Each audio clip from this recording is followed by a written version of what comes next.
Dia adalah salah seorang pemain drum terbaik di negeri ini. Gahar di atas panggung, tapi piawai juga meracik bumbu di dapur. Dia juga percaya Indonesia memiliki kekayaan alat musik tabuh yang luar biasa. Saya Witer Ngantung, saksikan perbincangan saya bersama Gilang Ramadan dalam Satu Indonesia.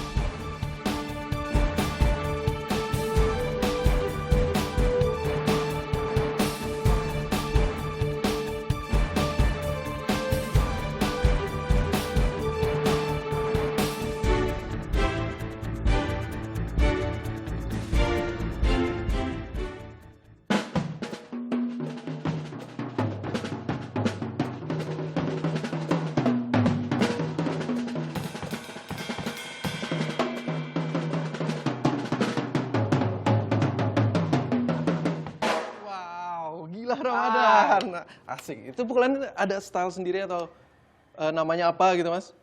Itu namanya ritme sawah. Ritme sawah. Buatan sendiri? Saya ciptakan sendiri, tapi banyak ceritanya nih, panjang. Banyak ceritanya. Kalau ceritanya panjang, mendingan kita duduk di sana. Pas. Ya. Saya juga banyak pertanyaan mulai dari jenis pukulan dan ciptaan-ciptaan Mas Gilang. Boleh. Main drum pertama kali itu. Agak panjang nih ceritanya. Sini Mas ya? Ya. Wow. Nah, kamu situ, saya sini. Jadi kalau misalnya permainan yang dahsyat tadi itu dengan powernya atau pukulan sawah ya Mas? Ya kalau itu mungkin lebih. Apa dibalik cerita apa waktu itu Mas lagi di pinggir sawah terinspirasi ya? Itu eksplorasi saya sewaktu saya mempelajari beragam tetabuhan tradisi yang ada di seluruh Indonesia. Karena di seluruh Indonesia kan pastinya ada sawahnya. Ya kan? Terus sudah gitu saya suka ditanya gitu sama orang-orang asing, itu namanya ritmenya apa sih, saya bingung jawabnya gitu. Akhirnya saya dengan melihat, mempelajari alat tetabuhan ini di beragam daerah, dan di beragam daerah ini ada sawahnya. Sawah. Terus orang-orang Indonesia pasti seringnya tiap hari juga masih makan nasi gitu. Akhirnya saya cetuskan namanya ritme sawah. Jadi itu filosofi. Ya, filosofi berdasarkan kayak orang Latin, namanya ritmenya apa? Ritme Latin. Drum pertama yang Mas Gilang pegang tuh punya siapa tuh, langsung punya sendiri? Sebetulnya ibu saya tuh pada saat itu, ibu saya tuh kayaknya ngebeliin buat kakak saya. Saya tiba-tiba di rumah ada drum. Saya nanya, ini drum punya siapa nih? Kakak bilang, coba lo main. Ya udah saya main, pas main, oh main drum tuh enak ya kayak begini. Padahal banyak orang kan cenderung kan maunya alat musik yang melodis, yang ada note-nya, ada bunyinya. Kalau drum itu kan cenderung ritme kan. Kalau pacaran susah ya. Ngapelin gitar, piano. Kalau ini pakai drum. Fisik. Pada saat itu karena saya udah mainin piano, jadi kombinasi antara piano drum. Tapi udah umur tertentu, saya pilih-pilih nih. Kayaknya mau latihan 8 jamnya yang mana nih? Drum akhirnya. Lagu pertama yang pernah dimainin Mas Gilang apa? Pakai drum? Pakai drum. James Brown kali ya. Funky style gitu? Funky, groove gitu pada saat itu. Terus udah gitu dengerin Beatles. Ringo Starr. Akhirnya Ringo Starr ya pertama. Ya, pada saat itu memang orang-orang kan pada melihat Ringo Starr mainnya. Sampai sekarang pun memang fenomena main drum. Saya juga punya tantangan nih buat Mas Gilang nih. Berhubungan sama drum juga, tapi alatnya berbeda. Nah, yang ini alatnya Mas. Oh ini? Ini sih gampang. Tapi harus lagu pertama yang Mas Gilang pernah mainin dulu.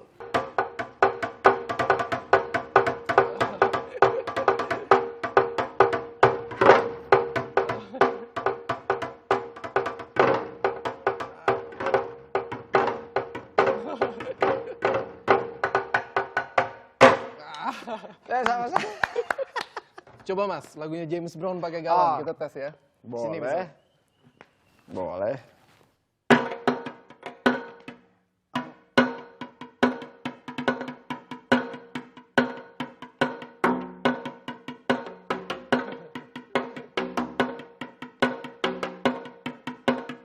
Kalau pakai gini juga ya.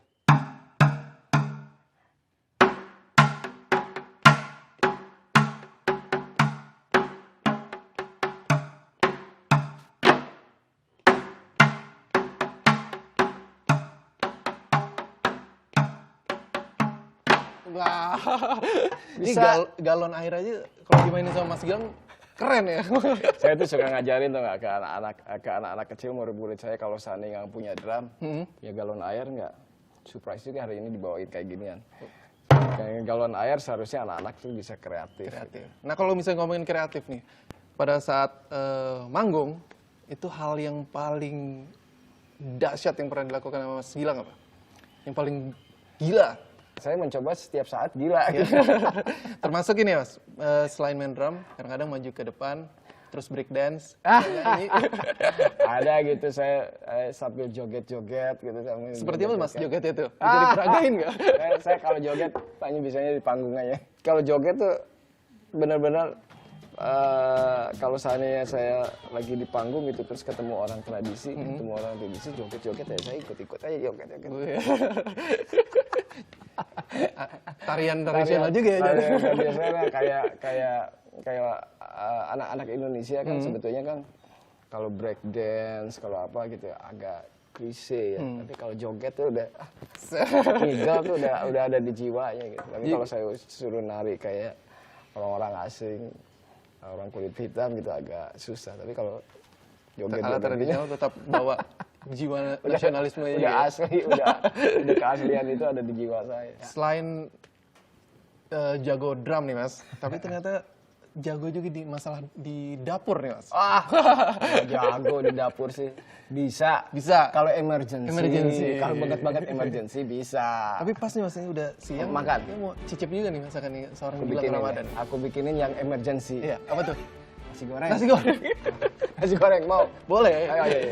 Minum dulu. Yuk. Itu mudah-mudahan bisa menu bikinnya kepepet enak. ya? Menu kepepet. Yuk. Saya ada tantangan nih Mas. Iya. Kalau tadi kan tantangannya main drum pakai galon air kan? Nah, apalagi nih? Kalau sekarang ngajak ke pemirsa untuk nonton program Satu Indonesia tapi dengan bahasa Burma.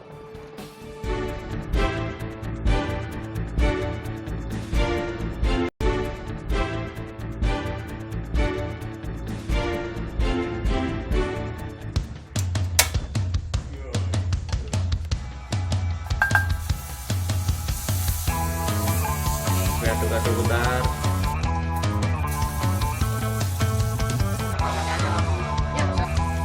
Pete.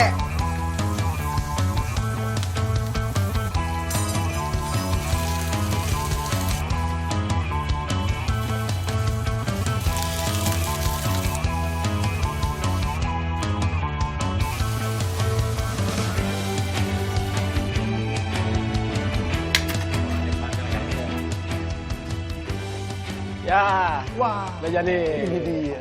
Ini Nasi goreng ala petainya Gilang tuh. Ramadan. Oh ini khususnya nih ya? Ya khususnya tunggu ada minum bentar ngambil minum. Tunggu. Ada Nih. petai nih. Minum. Ini favorit Mas? Emergency. Tapi kalau- Favorit kalau pete sih. Harus ya? Harus ada. Harus wajib. Wajib. Ayo Jadi cobain. kita coba ya. Cobain.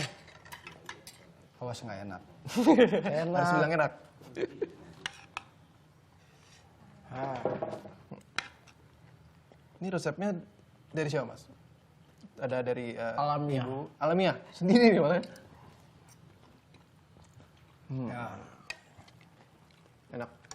Lapar. Ya gitu lah.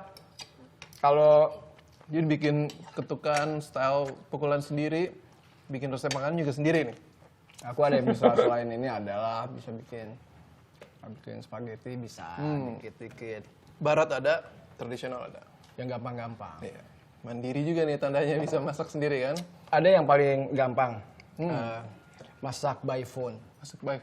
Halo, pesan datang. Oh ini bakatnya dari kecil Mas? Enggak, karena ini kan suka tinggal di luar negeri sendiri. Saya sama kakak saya. Ya itu dia emergency ya. Emergency. Masa kecil Mas Gilang itu pindah-pindah negara. Bisa ceritain nggak pengalaman itu seperti apa sih pada saat itu tumbuh mulai remaja dari anak-anak mulai remaja pindah-pindah negara. Ada nggak negara yang favorit misalnya? Gitu? Saya cukup beruntung mungkinnya saya sama kakak saya yang bisa melihat banyak negara gitu. Yang pada saat itu mungkin kemajuannya yang positifnya lebih dahulu negara tersebut. Menurut saya kami disekolahin yang cukup bagus pada saat itu karena ibu saya bekerja di Departemen Luar Negeri. Cuman saya ingat tuh ibu saya bilang, kamu nanti kalau punya ilmu bawa ke Indonesia ya, soalnya kamu tuh dimodalinya sama rakyat Indonesia. Tapi pengalaman waktu tinggal di luar negeri itu katanya Mas Gilang justru nggak bisa bahasa Perancis sama bahasa karena bahasa Indonesia sama bahasa Sunda kalau salah ya. Nah, yang paling penting walaupun bisa segala bahasa harus tahu asal usul kita dari mana, yaitu ibu saya mengajarkan ya selalu harus bisa bahasa Sunda. Kalau pulang sekolah kadang-kadang di rumah dulu ya diajak ngomong Sunda gitu. Kumaha ayeuna teh sekolah teh kumaha. Ambil gitu kumaha sabab itu ya. Dua bahasa. Tapi pernah tuh Mas, belum bisa bahasa Perancis, waktu tinggal di Perancis bisa aja pernah. bahasa Indonesia, bahasa ada cerita. Kan bahasa Perancis tuh memang belum pernah terdengar oleh saya kan. Terus langsung aja masukin sekolah. Baru 2 hari saya beragak sakit perut. Aduh Mas, sakit perut. Nggak mau masuk. Kakak saya udah alasan duluan. Gue duluan yang sakit perut. Kalau udah gitu lambat laun memang strategi ibu saya biarin aja dia biar masuk sekolah Prancis saya dicemplungin langsung aja berenang gitu. Belajar sendiri. Walaupun nggak bisa ngomong sama sekali gitu. mau nyebut nama aja nggak ngerti dia ngomong apa gak. Akhirnya pakai saya ajak ngomong Sunda. Kita sampai bingung mau jalan pulang. Sama aja.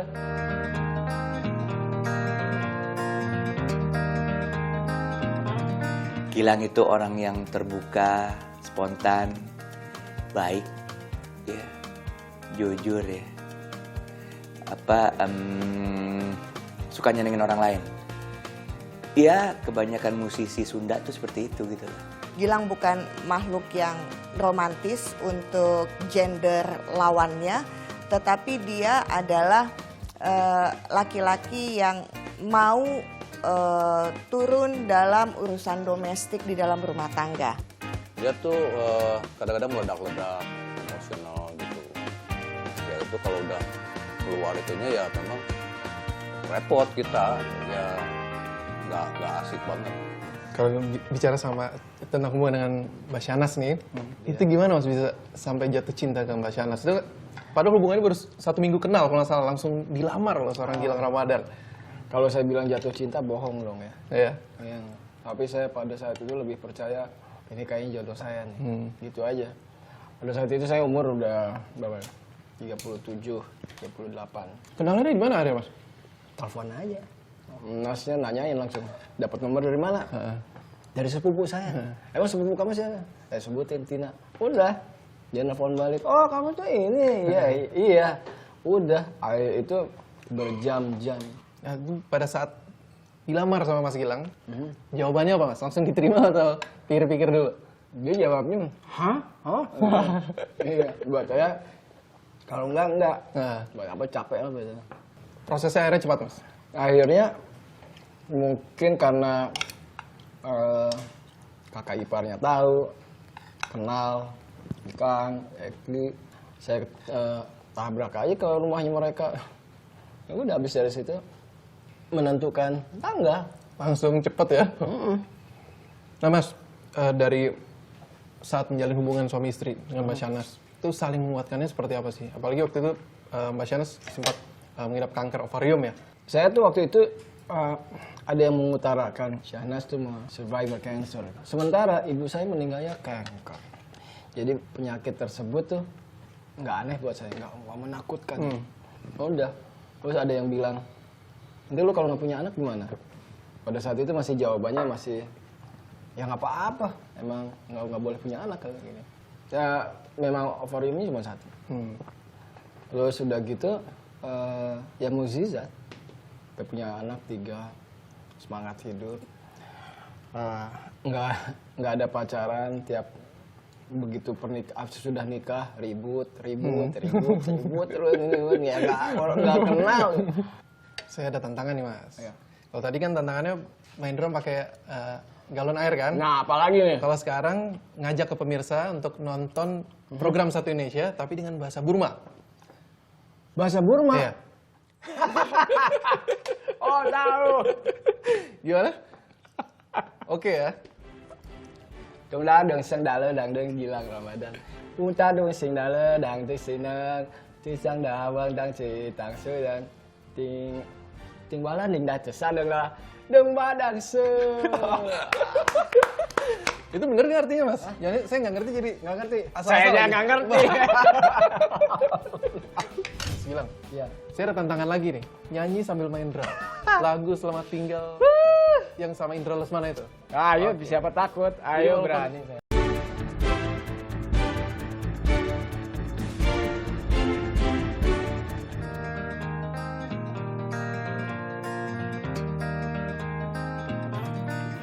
Drummer yang skillful yang paling cepet mainnya yang gue kenal Gilang Ramadan. Sebagai sosok drummer yang suka dengan eksplorasi, dia juga mendapatkan kesempatan yang cukup bagus. Dia sekolah di Amerika. Dia satu-satunya orang yang membawa angin segar lah gitu loh, bahwa waktu itu di Indonesia nggak ada drummer mainnya kayak begitu gitu. Kalau bicara Krakatau kan mas, Ya. selalu mencampur tradisional, Ya. modern. Ya. Itu kenapa Betul. memilih akhirnya Enggak. Ya kalau mengelaborasi dua-duanya itu? sebetulnya kalau Krakatau ya, kalau Krakatau tuh saya lebih lamanya di musik yang lebih pop. Lantas udah gitu ada sahabat saya yang sekarang Prabudi Dharma itu, yang saya membuat tempat pendidikan GRSP itu juga sama-sama dia terus. Dan sekarang pun juga memainkan musik tradisional juga, approaching ke musik tradisional dengan dia terus. Gitu. Jadi waktu itu saya keluar dari Krakatau sama Indra Lesmana sama Doni Sendra keluar. Nah, Mas Prabudi Dharma ingin lebih bereksperimen di musik tradisional pada saat itu. Lahirlah Krakatau yang tradisional. Tapi lambat laun lahirlah kembali yang musik yang popnya itu, yang Krakatau itu berenam itu. Tapi kalau soal pengaruh dalam bermusik, ayah Mas Gilang itu seorang sastrawan. Sastrawan. Seberapa besar pengaruhnya? Dia mempengaruhi memberikan pengertian dalam kesenian dia. Bahwasanya pada saat itu ayah saya meyakinkan untuk saya menjadi seniman itu seperti apa. Harus latihan, harus mencari terus sesuatu hal yang baru. Pesan yang paling diingat sama Mas Gilang dari ayah? Jujur. Jujur. Jujur. Dalam karya, dalam... Jangan menyakiti orang. Menjadi musisi. Di bidang musik, itu sudah bisa jadi mata pencarian belum sih Mas? Ya, tentunya sudah bisa gitu. Saya aja tadi pagi melihat di TV ada orang gitu main organ tunggal. Udah bisa nyari nafkah gitu maksudnya. Relatif ya, ada yang mencari uang dari per harinya berapa, per bulannya berapa, per tahunnya berapa gitu. Memang keinginan seniman besar menciptakan sesuatu lantas disukai banyak orang, insya Allah mendapatkan income yang banyak, relatif banyaknya yang seperti itu gitu. Ada juga yang musisi yang sangat idealis sekali, dia nggak mikirin soal komersial. Nanti kelak mungkin hidupnya gitu-gitu aja. Saya bukan melihatnya dia nggak sukses, ya dia sukses juga. Cuman dia memang musisi yang memang berkecimpung di dunianya itu. Nah, jadi relatif saya tidak bisa membandingkan kesuksesan itu dalam materi. Ya. Jadi menjadi musisi itu sebenarnya tergantung bakat atau keberuntungan? Ya kalau saya mungkin kalau melihat yang sukses di dunia entertainment di musik, gitu, memang betul bahwasanya bakat itu sangat dibutuhkan. Gitu. Tapi bakat nggak cukup juga, gitu. Memang harus ada latihan, disiplin, bersosialisasi dengan banyak teman, persahabatan.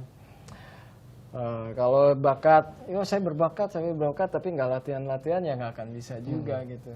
Mas Gilang, boleh cerita sedikit nggak tentang Museum Tetabuhan? Wah, seru tuh. Saya tuh pengen, cita-cita saya kan sekarang ini lagi mencoba untuk mengobservasi alat-alat tetabuhan di seluruh Indonesia gitu. Saya juga mengutarakan ke Departemen Kebudayaan atau kemana lah. Mudah-mudahan menteri juga mendengarkan. Kalau bisa sih memang saya ingin melestarikan alat-alat tetabuhan ini seluruh Indonesia dan meregenerasikan kepada anak-anak muda, anak-anak kecil bahkan supaya mereka diwajibkan untuk bermain musik tradisional di setiap pelosok-pelosok sehingga mempunyai kepercayaan diri. Itu penting banget karena saya kalau seandainya mendeteksi semua alat-alat tersebut kan butuh tempat gitu untuk ditaruh, yaitu harus ada museum.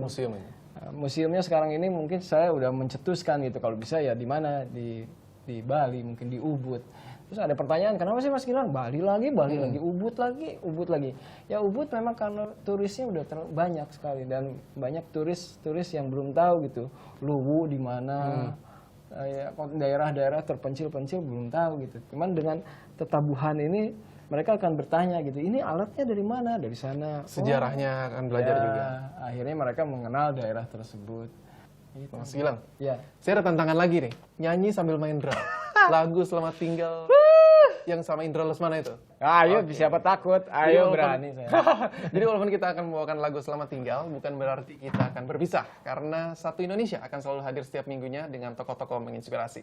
Siap? Siap, saya main pakai ini aja. Saya main piano. Oke.